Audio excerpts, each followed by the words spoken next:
Ассалаумағалейкум, құрметті оқырмандар, құрметті отандас бауырлар. Бізде қазір тікелей эфир. Осы тікелей эфирді кеңінен таралуына себепші болыңыздар. 2021 жылы 16 сәуірде Оңтүстік Кореяның Кванджу қаласында 1982 жылғы Қазақстан Республикасының азаматы Нұрлыбек Дүйсенов өз үйінде денесі табылған.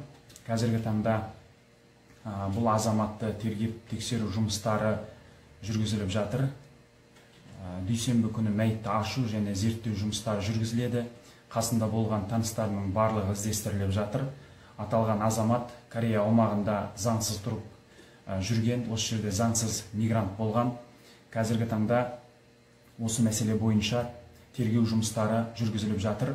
Консулдық бөлім марқұмның туыстарымен байланыс орнатуда. Толық ақпарат біз қосымша тағы беретін боламыз. Нақты сағат қаншада, қай күні қайтыс болғандықтары туралы. Бұл азамат Қазақстан Республикасының азаматы болғанымен, мәйітін Өзбекстан Республикасы Бостандық ауданы Ғазалкент қаласына жіберу керек екен, яғни туыстарының барлығы сол жақта екен. Сондықтан осындай бір берекелі, мейірімді айда жан тапсырып отыр екен. Алла жақындарына барлығына сабыр берсін. Оңтүстік Корея елінде ешкім жоқ, жалғыз өзі екен.